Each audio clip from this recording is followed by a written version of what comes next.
Hello, everyone, and welcome to a new episode of Africa as a Country Talk. I'm Will Shoki, streaming from Johannesburg, and I'm joined as always by my co-host, Sean Jacobs, who's streaming from Brooklyn. Apparently, I saw a joke on Twitter that this microphone is technically the show's third host. I haven't thought of a name yet. God, it's very big. It's like a big. It is exactly. It's very in your face. It's very present. So it's officially the third host. It'll be taking over more intense duties in the future, but for now, it's just observing. It looks like a Siri type thing, when you're like Siri speaking.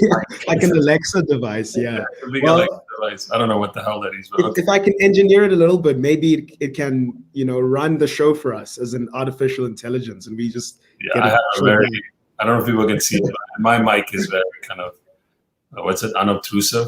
It's there, but that's a good word. What you're watching is Africa as a Country's weekly talk and interview show that streams every Tuesday at 5 p.m. if you're in Dakar, 6 p.m. if you're in Johannesburg, and 7 p.m. if you're in Nairobi. And our show, as always, is produced by Antoinette Engo in Cape Town. So this is episode 42. If you know about baseball, wasn't that the number of Jackie Robinson? I don't know. I'm in Africa. I know absolutely nothing. Hey, about actually, baseball. there is a South African. I don't want to make this about sports because I know people are going to complain again. But there is a South African. I think he's like a second baseman or something for the Pittsburgh Pirates. I think his name is Gif Ngwepe. I think is what his name. Yeah, I think that's his name. And he's from somewhere, Randburg or something. I think his mom worked at this club, at this like baseball club, and then she would like clean there or something, or she cleaned for a family that was related to the team. I mean, come on, this is South Africa. So was he raised in the States rather than? No, he's South African. There's a lot of baseball. Here's what people don't. I know you said like I'm South African, okay, but there's baseball in South Africa. We have a national team. We have participated in the World Baseball Classic, which is kind of like the World Cup of baseball, but it's not really. It's a sort of, I don't know how to put it. We know who are the people who play baseball, but South Africa has some baseball. It's mostly played, I think, around sort of. You're right. Where's Randburg? Is it like South Joburg? Is Randburg like South Joburg? No, it's North Joburg. North Joburg, like Randburg. There's a couple of places in Johannesburg where it's like really big. And then in Cape Town, I know personally that there was always a really good kind of tradition of baseball in the old Sakos, softball. There was a lot of good softball played on the Cape Flats. So, it's real. And young Gift, his mom was working at this club, or she worked for somebody who ran a club, and he ended up, they saw that he liked the game, and he just started training with people. I think he went to college in the US, and then he ended up in the minors, and now he plays for the Pirates. But anyway, I don't want to go up on baseball. But this glad to learn that today. I had no idea. Don't get me started on anything. This is episode 42. In a few minutes, a very friendly show today. In a few minutes, we will talk to Africa as a Country's new book editor. Yeah, we've covered books for a long time, but we feel we got to cover books maybe a little differently from now on. So we have a new book editor. He's been around with us for a while as a contributing editor, Anakwa Dwamena, and he's going to join us to talk about the world of books and publishing on the African continent. Last week, we had a great show, actually. I would really recommend that show. It was just incredible with Florian Bourbon and Madame Gay to talk about Senegal's kind of long post-colonial history, and particularly to talk about the tension between popular uprising and authoritarianism in Senegal. And one of the things I think that was fascinating was that it's in post-colonial, the French weren't very nice. As I said on Twitter earlier about football, because Portugal, like France has to play Germany, but Portugal and France, they're like in a death match over who could be the worst colonial ruler in Africa. So sorry, Portugal and Belgium. But anyway, so starting with Senghor, going through like Wade, I don't know, a lot of people. Diouf was also implicated in that, and Macky Sall. Is that there's always been a kind of authoritarian streak in France. So that episode, in Senegal, that episode is now available on our YouTube channel, and you can subscribe to our Patreon for all the episodes from our archive and to support our work more generally. And before we start the program, I think Will has something that you wanted to say about the intelligent left. Yeah, I mean, let me first start by saying I'm not trying to make any enemies, but I thought it was an interesting tweet from a South African sort of public intellectual and policy specialist by the name of Gwen Ngwenya. She's the head of policy for South Africa's leading opposition party, the Democratic Alliance. Now, very briefly, the Democratic Alliance styles itself as this classically liberal political party. They support free market economic policy. They're vehemently opposed to any race-based redress, despite South Africa's past. They recently officially adopted a policy of non-racialism, which is supposed to articulate this. A lot of prominent figures in the Democratic Alliance, like Helen Zille, who was a former leader of the party and is now the party's federal chair, sort of are very active on social media. They like to fight against identity politics. They see it as this scourge on South African society, and they've appointed themselves to oppose it. So basically this sort of like South African Republican Party, but also quite Tory-like. So that's just, in a nutshell, who they are, and Gwen is their head of policy. And she tweeted about reading Jacobin. But before you say that, I think she used to work for the South African Institute of Race Relations, which is a sort of like the house, how can I say it, like they're like the think tank of the Democratic Alliance. Well, we don't have the time for that now, but of a faction within the Democratic Alliance. Let's just put it like that. Okay. Yeah. I mean, if people want to know more about the Democratic Alliance, they should check out the show we did with Christopher McMichael. Yes.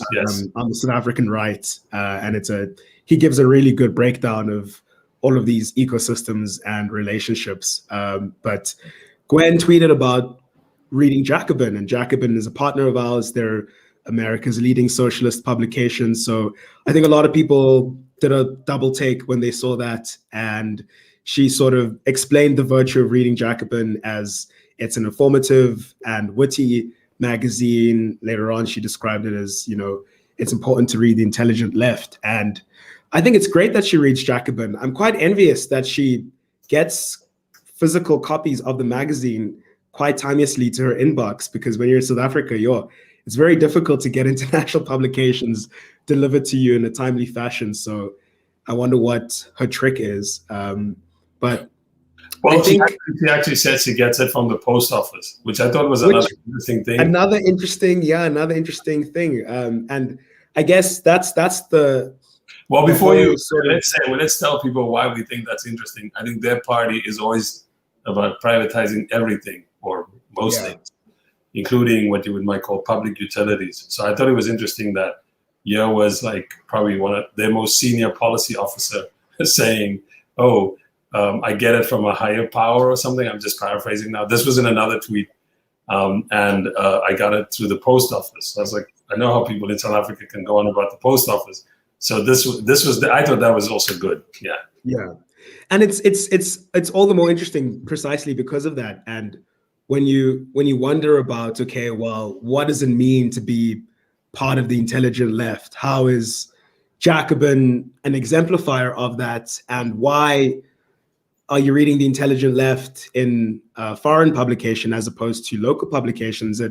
It's sort of, I guess one thinks, well, don't be so hard on her. Well, she's discovering something good.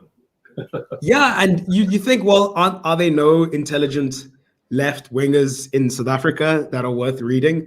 Not that that's what she's saying exactly, but I guess that's the path one ends up wondering upon. And what I think is especially interesting about the sort of current of public intellectual that I think she represents, which is this liberal that is, again, vehemently critical of identity politics, sees it as South Africans, when they talk about race, when they talk about gender, sexual orientation, they're importing American frameworks. And I think what is interesting about that group is that they have quite a deeply held caricature of the left in South Africa. They think about it in the same way that Americans think about their left, as these cultural Marxists who are only interested in identity politics, or they're these sloganeering Soviet-style Bolsheviks that just want to nationalize everything and send people to labor camps, which I think is how most people think about left-wingers in South Africa's elite public sphere, which of course overlooks that South Africa has a very rich intellectual tradition on the left, and at present does have a lot of people who are seriously thinking about a lot of these issues, including identity politics. There's some people who have thoughtful critiques about some of the biggest hobby horses that liberals have. EFAS, think of EFAS, for example. Yeah. I mean, we've published a lot of stuff on Africa as a country too. There are publications like Amandla, which are rooted in working class communities and social movements that have organic intellectuals making these arguments in a very lucid way. New Frame, which does really compelling journalism. I guess the point is that there are there's an intelligent left in South Africa. Of course, maybe one of the reasons why it's not as visible as it once was has to do with how the left in the last 25 years has weakened. Its constituent organizations like trade unions have weakened also. And so in society, it occupies this marginal position. So its ideas aren't as hegemonic anymore. They aren't as influential anymore. They don't permeate these elite discourse spaces as much as they once did. And that would naturally explain why no one sees the stuff as much as they might have 25 years ago. But I guess it's happening. And I mean, for me, what I think is probably I'm sitting here next to like a loud police car in New York City. This is very kind of regular New York activity. But I think for me, when you said, like, how did we get to, and again, we don't want to read too much into Gwen and Gwenya's comment about the intelligent left or whether or not she's slighting the South African left. I think maybe that's the lesson we take away from it, that somebody is, and it's great that she's reading Jacobin. But it does, and I want to extend this not just to South Africa, but to other parts of the continent too. I think that it is true that ideas that, and again, we speak mostly about our South African experiences, that were very, the sort of Joe Slovo writing a Has Socialism Failed piece in, I think it was Work in Progress in 91, and everybody's reading it, right? Or the national when people used to debate the national question, absolutely, Jordan, etc. The Work in Progress is, and I'm going to say something about this in a minute, is one of those publications I think that kind of messes with the idea that South African left debate is either people screaming at each other or sort of the RET. Exactly. Radical economic transformation crowd, which is often just like a Trojan horse for Jacob Zuma's resurrection or whatever. I think people think that that's the left, or then another version of the left, and this is no slight on those people, but the ones that came out of the Center for Civil Society that used to be at the University of KwaZulu-Natal, and they had a heyday. They had a website. This was Adam Habib in another life, Patrick Bond, Andile from the Black Land First. Like, so there was a point where they held like the space. They don't hold that space anymore. And I think what I was going to make a pleading for is, I think that you can do that kind of writing that we associate with American style publications like The Nation or The Progressive. Or what you think in Britain of like The New Statesman or something like that. Like, it's a kind of a magazine of ideas. Like, those things don't exist anymore, but it did exist at some point in those places where we are from. And I thought it might be good to just say something about that. I think we forget that, like, in the 1960s, there was a magazine out of Uganda called Transition, which was run by Rajat Nyoji, who was a Ugandan of Indian descent. And that magazine was a bit like how you think of Jacobin now, like, with articles by Soyinka, Achebe, Kwame Nkrumah, Issa Sevji, just anybody that you could think of, Louis Nkosi. And again, this was like a magazine as like a house with many rooms. They would all publish inside this magazine. And for me, I think, as I've said this many times, so if you've heard me on this before in other forums, I always argue when I talk to people, I always say that for me, Africa as a country is trying to do what transition tried to do on a continental basis. But then more than that, because I'm from South Africa and I'm very much a product of sort of growing up in the 1980s, that's kind of when I'm a teenager. For me, that period in South Africa was probably the most fruitful in terms of producing kind of magazines of ideas. And I'll mention a couple of them here. Staff Writer was mostly about kind of literary culture. So many of those debates that you later read about, culture as a weapon, as a weapon of struggle, comes out of those magazines. Go Google somebody like Andries Oliphant, who I would recommend that people go Google these people. I mean, you've seen this on the cover of this magazine. Ahmad Dangor, I think he passed away last year or earlier this year.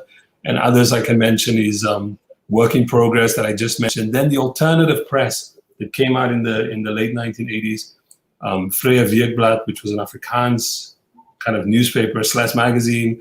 And then more than that, I think like outside South Africa, I there's a person whose work we try to bring a lot more attention to it, like the Nigerian intellectual, Edwin Madenagu, who writes columns in Nigerian newspapers, but people don't see it outside Nigeria. And we're trying to find a way to bring those kind of people back, bring those ideas back and bring it into the mainstream, and using Africa as a country to try and do it. So it's not a case. No slight to Gwen and Gwenya. Please keep reading Jacobin, and please keep using the post office.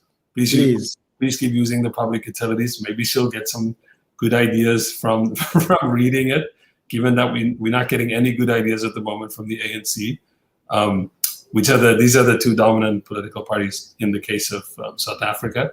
But yeah, for us, it's not. I think we just try to make the point that it's not true that there isn't an intelligent left in South Africa. Just because right now it is between, I suppose, what's his name, Julius Malema and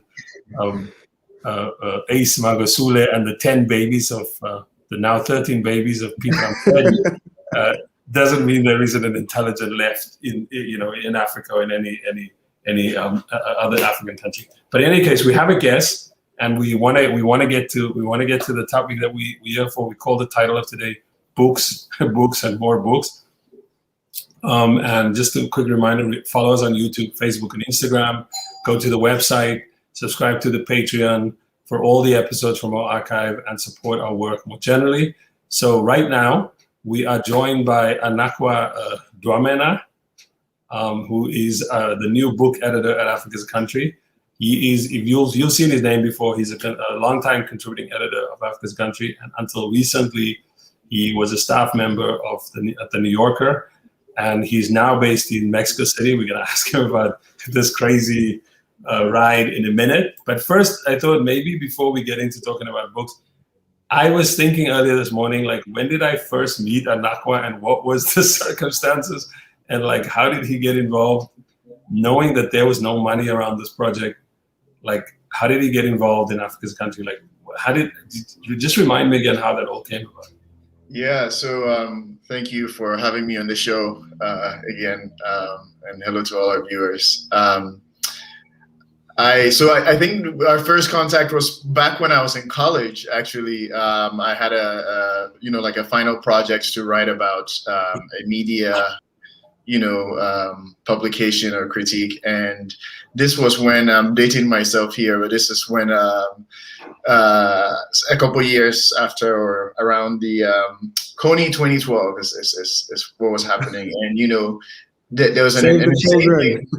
Save the children. Save the children. Insane thing happening where CNN and all the other kind of media were just finding any person from X country and asking them their thoughts and using that as experts. And I saw that Africa's Country had one of the best critiques of the fact that you're from somewhere doesn't mean you're the expert on that place. And in fact, oftentimes people who are not thinking or ruminating on their circumstances a lot don't have that level of critique. And so after reading that article, I reached out to you and we talked over the phone, I think. And then years later, when I was with The Nation. Like, who is this creepy person? Yeah, I was like, it must have felt like I was stalking you, probably. This guy has nothing to do. That's what you thought. This guy has nothing to do with the board. Years later, I showed up at your office at the news crew, and I was like, "Hey, let's do something." And I think, luckily, I haven't been kicked out. So. Well, we can talk. We don't have to bring all the secrets around because the country on this program. But I think it's a case of people go in and out, and it depends on when people are available. But right now, we're trying to do it we're trying to do it in a little bit more systematic fashion. Before we ask about why you gonna do book editing for us, or be the book editor, why are you in Mexico City? Well, I'm in Mexico City because I'm curious about it, and hopefully we'll have something for Africa as a country soon on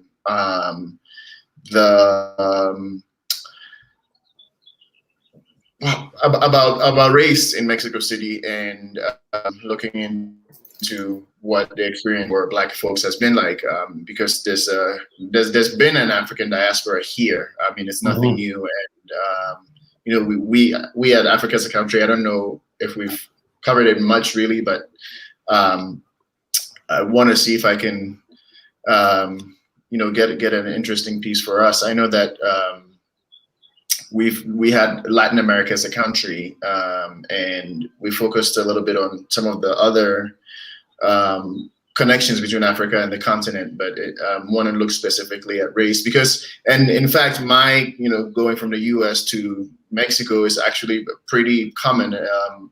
Before Texas, one of the reasons why Texas became or was stolen from Mexico was because Black folks from America were free in Texas, and the slave owners did not want that, and that's why they kind of fought and stole this land from Mexico. So there's a very long history of Black people coming to Mexico. In fact, there are a lot of Black people who fought on the side, came to help Mexico fight in its Revolutionary War. And in fact, Mexico's second president, Vicente Guerrero, is of African descent. He's not connected to the U.S. But so long before Barack Obama. So long before Barack Obama, we had the first American Black president. Yes, I don't know if Haiti's and Americans know, because that would be too same. But anyway, so there's this connection here, and also there's Mexico. It does have a Caribbean side, and there've been long been migrations from Cuba, the Dominican Republic, etc. And there's a strong presence. So there's a rich history, tradition, and literature too of Blackness in Mexico, and I'm curious about it. In the southern part of Mexico, I think there's quite a decent population, right? In states like Guerrero. Yeah, so in the states of Guerrero, Veracruz, and also Oaxaca, mainly. But I think just kind of across the board. Yeah. And last 2020 was the first time that Mexico had on its census where you could check off whether you were of Afro descent. I think Mexico, not to make it about football as usual, but Mexico has had Black footballers in their team. I think there's the two brothers, but their father came from Brazil, the Dos Santos brothers. Yeah, Brazil, the Dos Santos brothers, but that's like a Brazilian. Right, but there's another footballer who I'm gonna Google it while we keep talking, and I will mention it later. Who also played for Mexico, I think, in the '80s, who's of African descent. Yeah, but there are a lot of, in the Mexican league, a lot of Black players from Latin America. Mainly, and also from Africa. I mean, people forget that after the 1990 World Cup, I think 3 of Cameroon's best players, Oman B, Makanaki, I think, and somebody else whose name I now forget. That team that beat Argentina in the opening match, they went to play for Club America in Mexico. Oh, interesting. Yeah, along with Carlos Chabuala. But let's move on. I'm gonna get Will. What's interesting about, I think what's interesting about this thread that we're now, I mean, thinking about the research that you're doing, Anakwa, about the forgotten past of Black people in Mexico, and thinking about what we're here to talk about, which is books, and trying to connect it to what we were discussing earlier, which was revisiting this history of radical, intellectually driven South African left-wing critique. I mean, this is a question to, I suppose, both of you in a way, which is that thinking about the work that a publication like Africa as a Country tries to do, and what attracted you to Africa as a Country, Anakwa, and thinking about the publication world as a whole. I mean, is it a matter of, I don't know how to put this question exactly, but when we think of, for example, maybe someone wants an African version of The Nation so that they can read intelligent thinkers there, does it feel like the work of a lot of African publications in many ways is first to try and sort of recover these forgotten pasts, to sort of say, we don't need to have these new critiques because a lot of the problems are recurring and there are people that were there in the past who've already said a bunch of things. Let us remind you about them. So, I mean, I don't know where this question is going, and Sean and Anakwa, you can jump in here, but think about Africa as a Country. The history of this organization was a lot of its early work, that work of saying, remember this person, remember this publication, remember this, that. And how does that fit in with like thinking about African publishing and African magazines and so on? Yeah. So before I get to the actual question, two quick things, because I don't want us to create some erasure. One, that there is a lot of people of Afro descent in Mexico who have documented and continue to document that word. But it's like the other erasure is that Sean spoke about transition as if it's not still in existence. It still is. It's a different product. It's a different Right.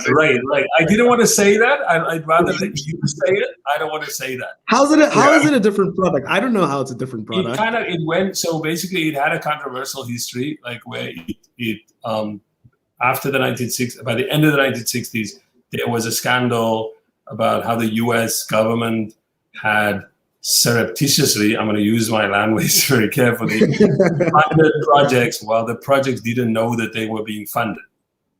So a lot of projects got sort of discredited. And I think what happened to transition at that point is that it didn't necessarily die, but it just kind of like faded away. And then it was resurrected by Henry Louis Gates at Harvard. And he brought in like a new team, and some of these names are very familiar, like Kele Fasane, who I think ended up working at the New York Times, was part of that moment. The thing you see on the internet on our screen now, that's a different moment of this journal.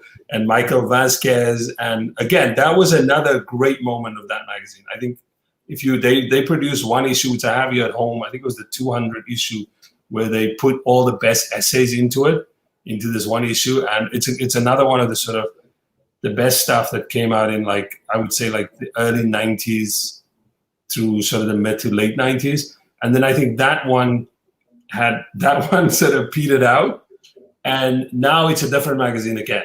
I haven't been reading it much, and this is no comment on the magazine, but I think it's a very different magazine. I don't know what you were going to say about it, Anakwa. You said everything. But to Will's question, I think a lot of the part of the tragedy of the continent is that in thinking about this is connected to thinking about our coverage of books to some extent, because a lot of the initial in the 60s, a lot of the presses or the publications that existed were ones which were focused specifically on the priorities of colonialism. So whether it be missionary books or books which were for like technical instructions for industries, etc. And this is not to say that we don't obviously we have a rich culture, rich history, rich tradition, which has been preserved in many ways. But it feels that a lot of intellectual work on the African continent is kind of digging and going back and trying to pull past histories and connect them to present insights. And so I don't know if this is answering your question, but I see something like Africa as a country as focusing on that rather than say coming out with a piece which is about we found this new octopus on the coast of Sao Tome. You're making a comment about the octopus movie now.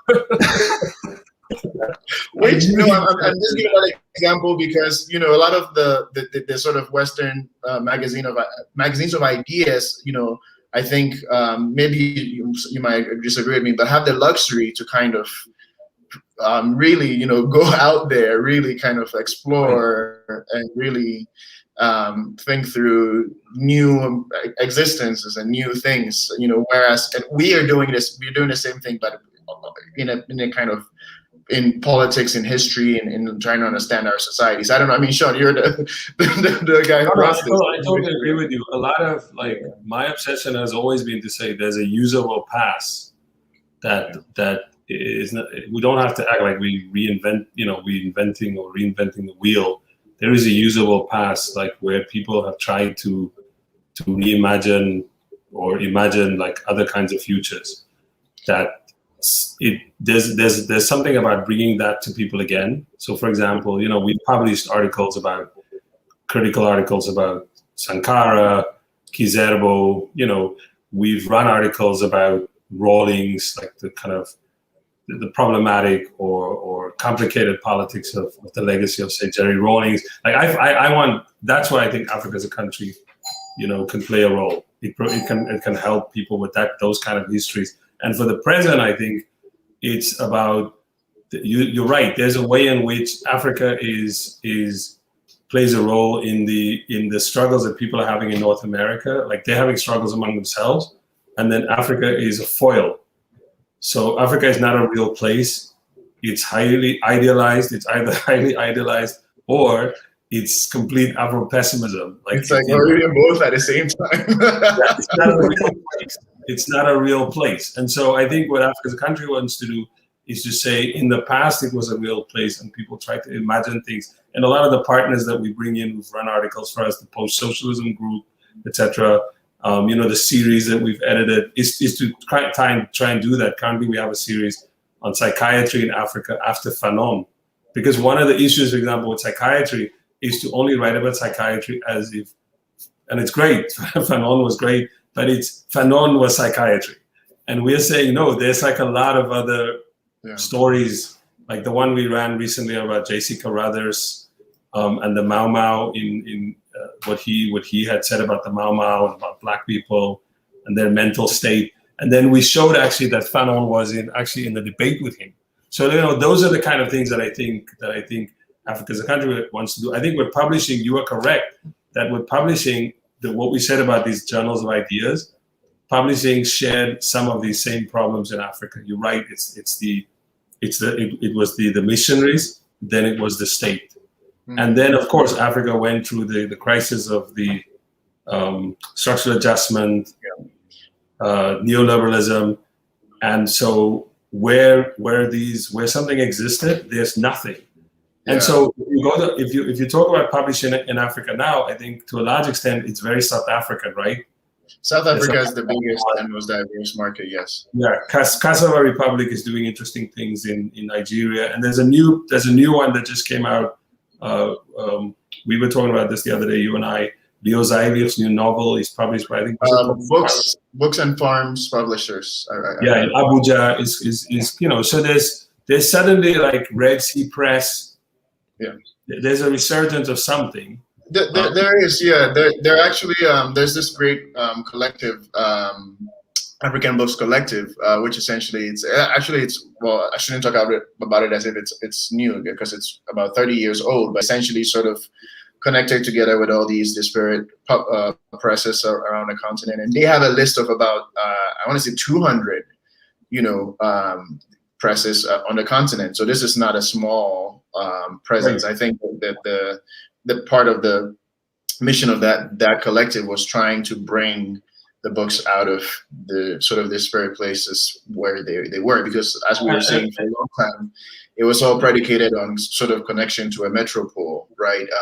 And as you said too, in the 70s, it was more of like academic and educational publishers, university presses and stuff. Yeah.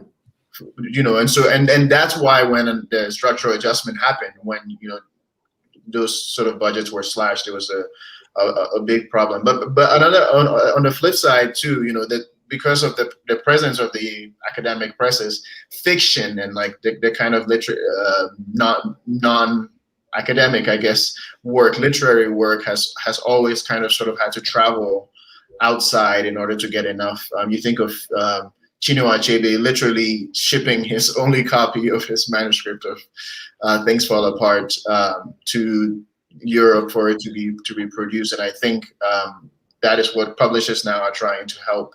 And as Sean mentioned, Cassava in Nigeria, which is the one that I've been most excited about. They came out with some wonderful books. I'm thinking of Sarah Ladipo Manyika's books, 100 Wells of Salaga, and a book that we'll review soon, which is Formation, which is kind of a history of Nigeria. Nigerian history has been in the news a lot because of the Benin bronzes and all these and a lot of other issues actually. So that's who I'm most excited about. Just before we bring in Bhakti Sringapuri, who's also here today, because we wanted to ask her about the project that she's running now, Radical Books Collective. Just tell the viewers quickly and the listeners, like, what are we trying to do with book publishing? How do we want to approach books on Africa as a country? Yeah, so I think kind of hinted at this a little bit, but we want to focus more on books by publishers on the continent. And so those are the books that we're going to be reviewing and sort of talking to the writers, both about how they came to write a specific books and their experiences. And then we're also doing sort of a series of Q&As about the history of book publishing in the continent itself. So keep an eye out for that. But I do want to say too that we're not sort of throwing away. No, we're not. Books that are not by African publishers, and in fact, this book, another book that we'll be reviewing soon is African Europeans by Olivet Hotel, and a great book, Africa's Last Colonial Currency, which was published by Pluto Press, I believe, by Ndongo Sila. So we're kind of, we're focusing on African publishers. That's who our priority is. But of course, obviously, want to still keep an eye on the good work that Africans are doing in other publications as well. I mean, I think the main point here is just to tilt the balance a little bit, because we're not saying. I mean, there's some, like, again, when you said earlier, Cassava Press. I know Bhakti's going to come now and correct us about some history, but I think Cassava published first Chimamander's, I think, first novel. I think they did the first version of it. Similarly, they published the first version of Every Day for the Thief, which later came out in America, like an American publisher. When they published it, I think it was called the novella. So it's like, there's a lot of silences in this publishing history. We're not trying to say, there's nothing written about this stuff. No, right. These African publishers have existed. They do bring out books. I just think in this moment we live in, we want to make a point of saying, look, it's fine to keep telling you about books that somebody else is reviewing anyway. We would like to show you about a whole bunch of other books that are being published on the continent that you should know about. Yeah. I think it's probably a good time to bring on Bhakti to make these corrections of our histories before we move on too far. So I'd like to welcome Bhakti Sringapuri. I'm going to say before Bhakti starts, before you introduce her properly, I just want to, she has to do this thing where she's going to say, the corrections are, and then she has to name one of them. I don't have any corrections. I had a footnote. But thank you so much, Bhakti, for coming on. Bhakti is a friend of the show, a friend of Africa as a Country. It's always lovely to have her on. She's an associate professor of English at the University of Connecticut and the editor-in-chief of Warscapes magazine. She's the author of Cold War Assemblages, Decolonization to Digital, which was published with Routledge in 2019. Ooh, Bhakti, why not an African publisher? And is currently editing a short book series called Decolonize That for OR Books in New York. Ooh, in trouble again. And she's also the founder of the Radical Books Collective. So, Bhakti, thank you for coming on. And maybe you could begin by telling us what. Bhakti's already regretting coming on the show. Yeah, because we're pointed out that we're on blast. But what is the Radical Books Collective? What is the Decolonize That reading series? What does it hope to achieve? And how does it fit into this conversation? Yeah, I mean, I think you're right to talk about all the kind of burgeoning, important things happening in the African publishing industry on the continent. But my new enemy that I want to convert and proselytize and spread the gospel to is young white liberals. And so all my projects at the moment are targeting that particular group that feels they're very woke and they know everything, and they're doing the right kind of recycling, and they are wearing the right t-shirts and so on and so forth. So I think part of the Decolonize That series is addressing that audience who feels that they want to be part of a political transformation, but don't necessarily have the historical understanding of things. And Radical Books Collective is trying to do something similar as well, which is a deeper engagement with books from smaller presses, build a community around more progressive conversations. And I feel like, if we're talking about a post-George Floyd moment, everybody is dying to do something or dying to glean something, but there isn't, it's kind of filling a gap. It's like book clubs now are Sarah Jessica Parker of Sex and the City, Oprah Winfrey, who consistently picks some of the worst books, especially from the continent. And this is going to become a meme. What? Oprah Winfrey consistently picks the worst. Okay, so before you go, just name some of these horrible titles that she's picked. She recently, this was not the African one, but she did Dirt, which was American Dirt. Yeah, we reviewed that book. Yeah, which was super problematic. And she has a tendency towards savior stories. I love Ishmael Bea, but it's what she did with his book. Yeah, I mean, he's amazing. He's wonderful. He's had an extraordinary life. But I think, picking the child soldier story who gets saved and redeemed, that's there's a kind of Christian touch, Ismail is never coming on this show again.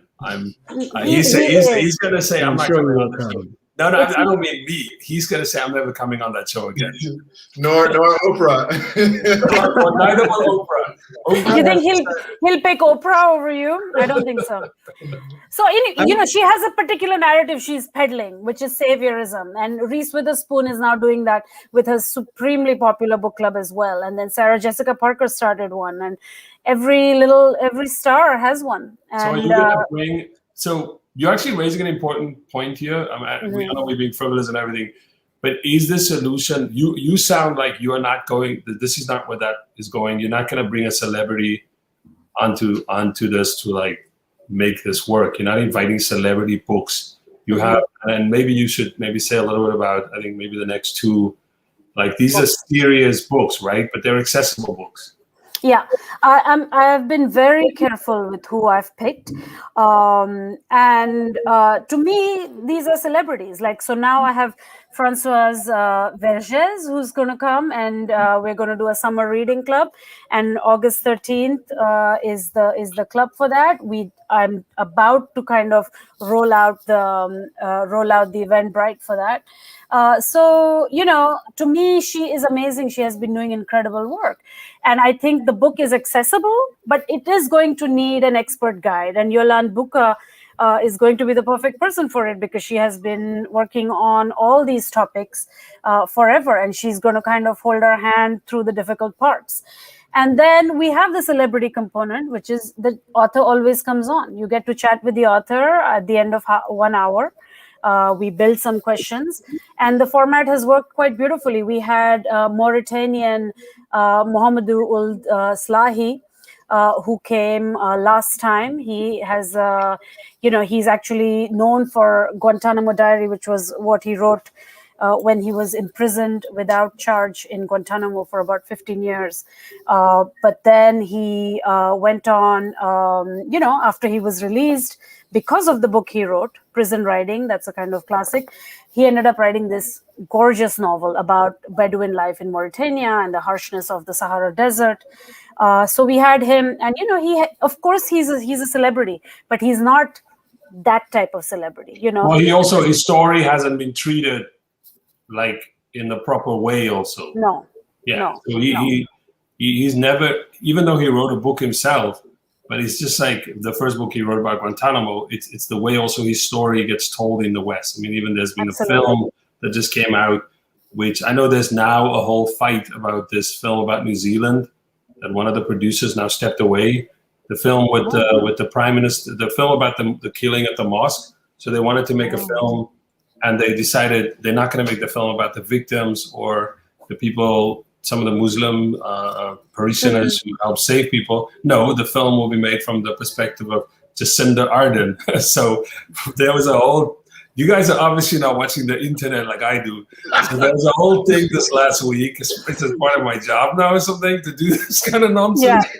10 babies, Jacinda Ardern. In any case, they decided not to make it. To your point, just on Muhammad's book, I think the issue here is like, there was a movie made about him, but the movie ended up being about the white lawyer who saved him.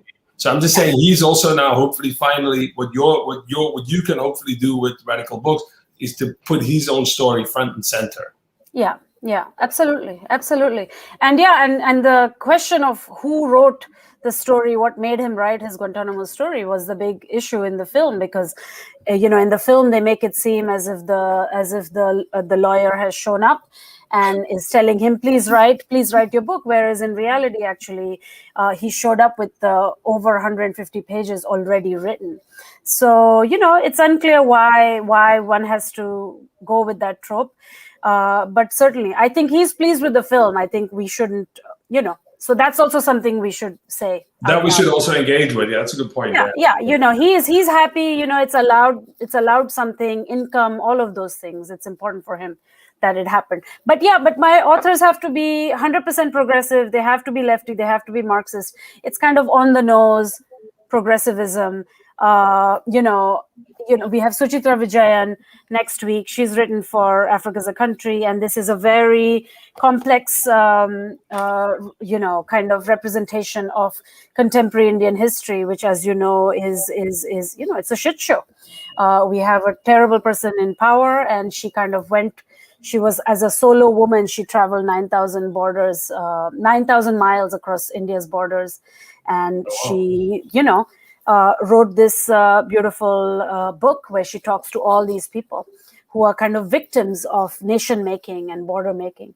So, it's very much on the nose progressive politics, because the other thing we did were all these videos. Sean, you participated in that, where we talked about what are the kind of radical books, because we always have one in childhood, in our teenage years or early youth, where, there's a book that just makes us, do a flip and like kind of transform something.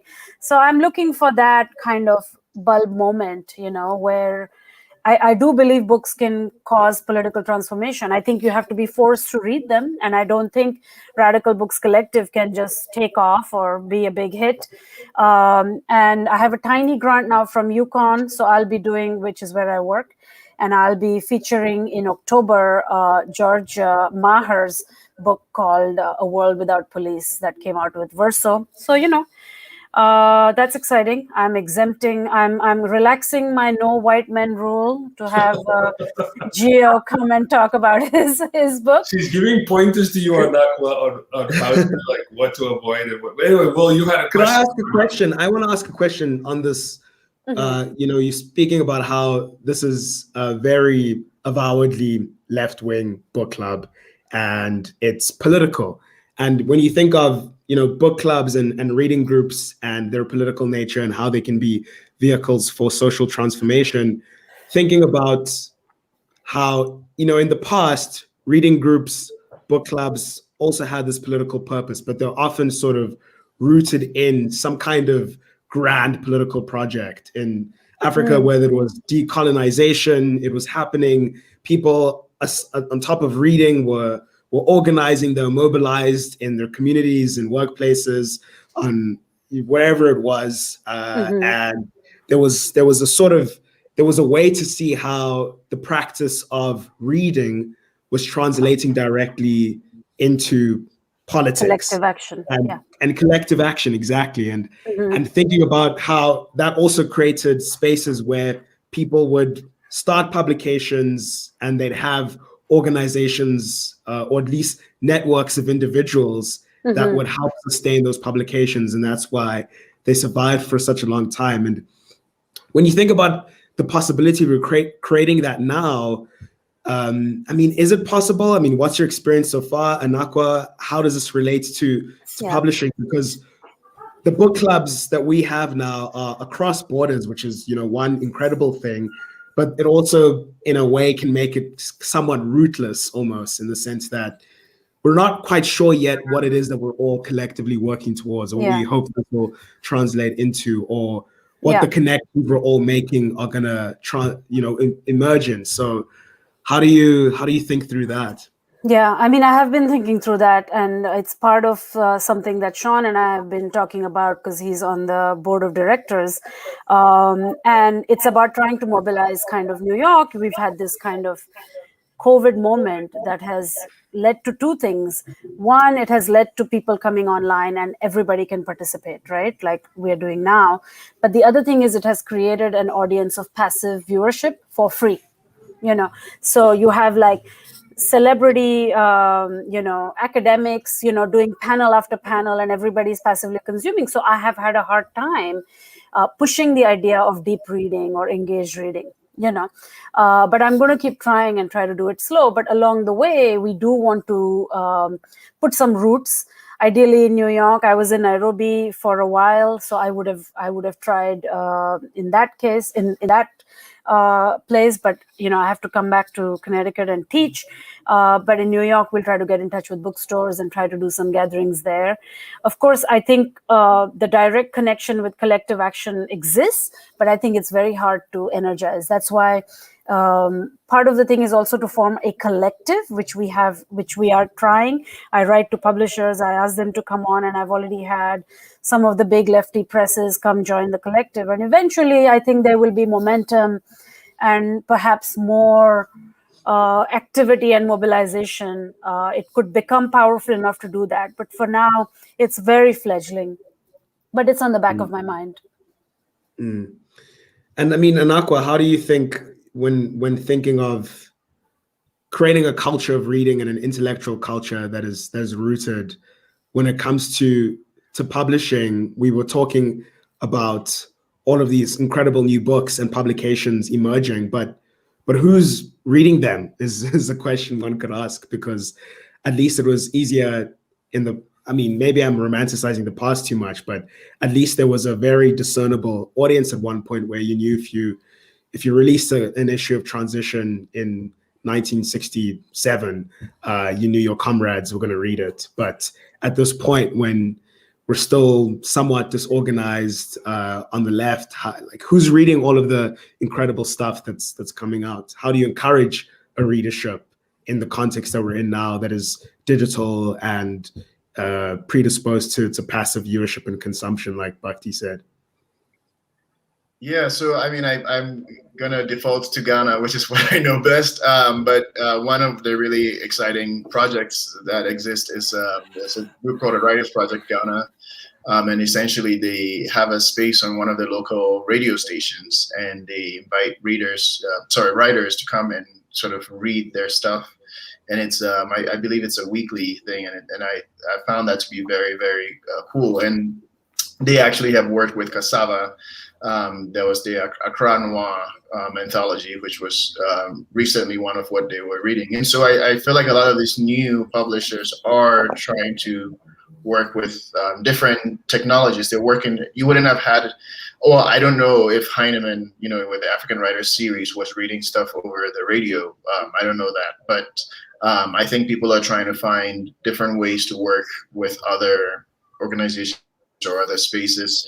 I know that there's ACO Books in Ghana as well, which is immediately putting things on audio, right? And you think about a place like Ghana, I don't know how many people get a chance to sit down and read novels, but if it's available in this manner, it's very easy for people to engage with. I'm also seeing that for a lot of the publishers, actually, having publishing essays, having some reviews, whether of their stuff or other things, on their websites, and kind of trying to create platforms for active engagement. So it's not quite, going out into the store, reading outside under the tree and then marching afterwards. But I think that there's an effort to really take advantage of things. And lastly, and Sean is going to laugh a bit, but wow, now I'm blanking on the app where people get together and talk. Clubhouse, I think. Clubhouse. Yeah. One of the best Clubhouse conversations I listened to was around this book Formation, because there were, it's a book about Nigerian history, and of course there were like 1,000 listeners, and people would come on and assert their perspective of what Nigerian history was, and Sean's laughter distracted me. But the authors were taking time to sort of really engage people and why they might have a different perspective, or why they might not have learned X thing and Y thing, and it one felt of really, them is a very well-known left-wing lawyer, I think. I mean, if I remember, Femi, the second author. Yeah, I think he's a very well-known activist lawyer in Nigeria. Yeah. But I just want to add one. Sorry, go ahead. No, I just wanted to add to what you were saying about reviews. I mean, that's the thing that, when I started Warscapes magazine, we were publishing literature, poetry, journalism, and all these kind of things. But we had a special place in our heart for reviews. And, because so many books get published and they just kind of drop off the radar because nobody will review them, because the review circuit is, like, in my opinion, particularly like American publishing, it's a sort of very cliquish racket. You just kind of plug one another, and you get one New York Times author will publish will review another New York Times author. And so it's just kind of a very cliquish scene. So one of the things with the Radical Books is also to try to place reviews. That's why we're asking book-centric, book lover platforms to come on. So I just connected Sean to a reviewer today for Mohamedu's book. I just connected somebody else for Suchitra. So that's also a network I want to create. Right. Just because I'm a bit exhausted with producing content. I did that for many years with Warscapes, but I like kind of being a go-between, so be a liaison. Just the importance of reviews. And I kept saying the books have to be lefty and Marxist and so on, but ideally, if they're a smaller press that has a harder time pushing their work, it's even better. So it's all hard to sell stuff, but let's see.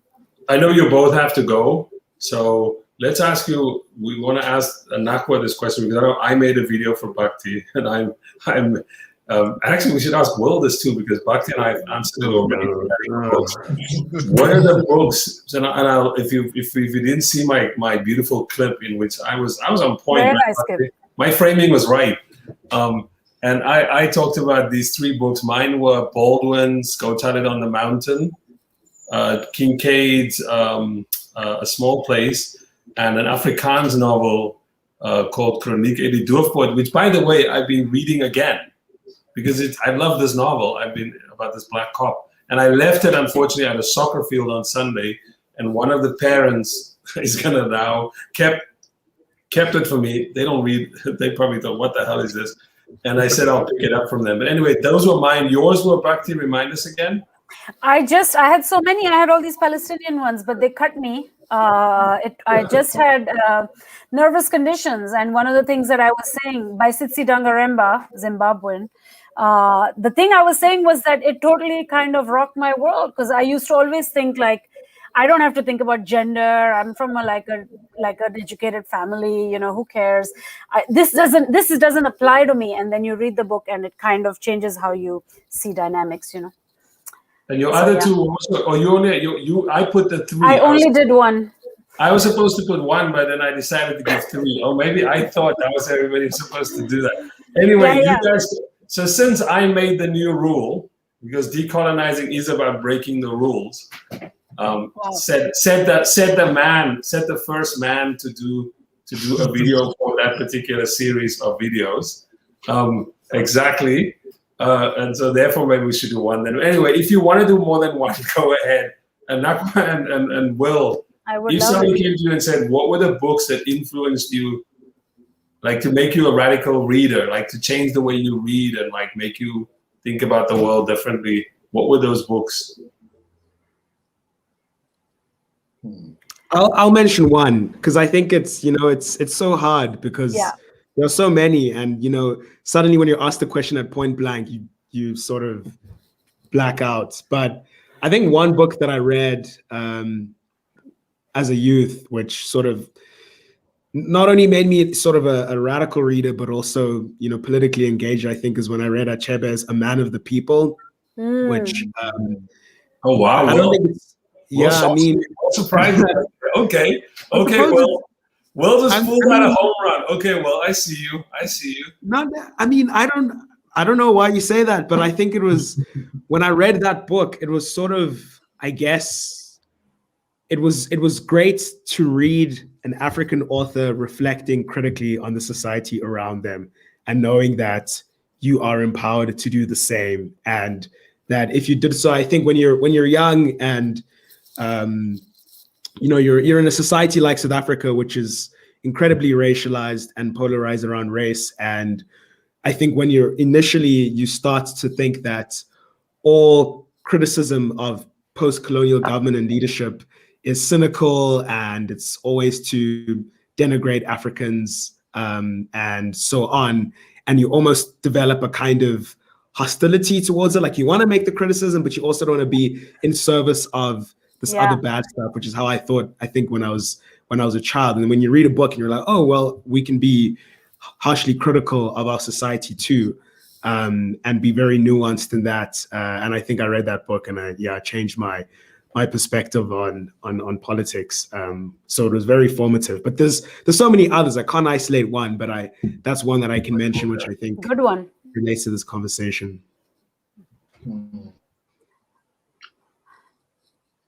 Anakwa. He's in the hot seat. Come on, Anakwa. Yeah, this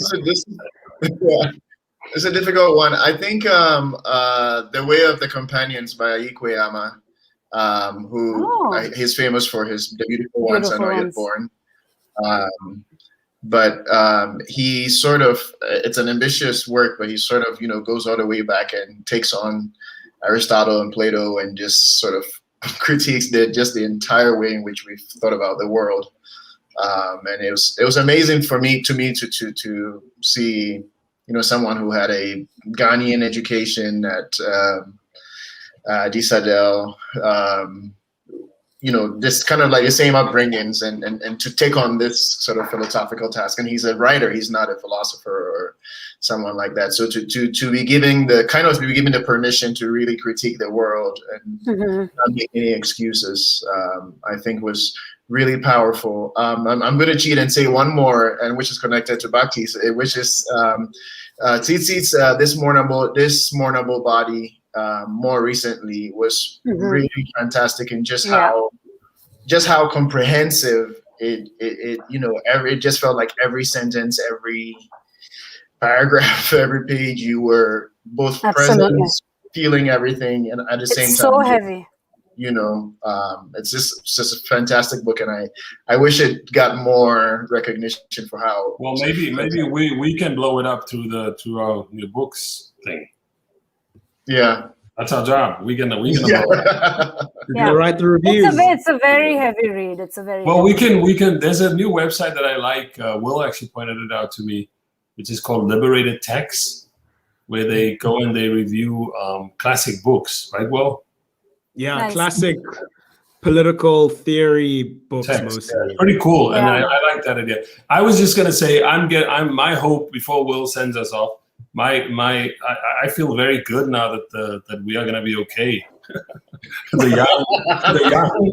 young people are reading for real. I'm like, I feel good right now. I'm gonna go enjoy my day. Wow. that was the one thing that prevented you from enjoying your day. It did. The youngsters are all right. I mean, this website looks good. Yeah, it is very good. It's very good. Yeah, we're doing radical foundations because we realize half the people are like, I want to read the classics. Do I have to read new books? So that'll be kind of that'll be fun. We're doing Ambedkar on Caste, Fanon, and then Nawal el-Saadawi. Oh wow! The controversial woman at 0.0, is that right? Yeah. So I think, well, with the confidence that young people are reading, and with the empowerments to go enjoy the rest of his day. Will said that dripping. He said that dripping with so much. Well, it was meant. No, I'm kidding. I'm teasing. I'm teasing. Thank you so much, Bhakti and Anakwa, for coming on. Obviously, this is an ongoing conversation. We'll have you back on again, and hopefully next time I'll have the 4 other books that I can mention. I'm committed to that because I just blanked and I can't think of any other. You got jokes. But thank you so much to our viewers. Yes, this is such a great project. Check out Radical Books and the Decolonize That series. Check out Liberated Text, which we mentioned earlier. As Bhakti mentioned, there's going to be Radical Books gatherings happening soon. We'll be posting them on social media. And keep reading. And a revived book section coming in the fall. There we go. And until next week when we'll see you again. Thank you to Sean, my magnificent co-host, to the Mike, our new 3rd co-host, and to Antoinette Engel, our wonderful producer. This is the end of the episode, and see you next week. Goodbye.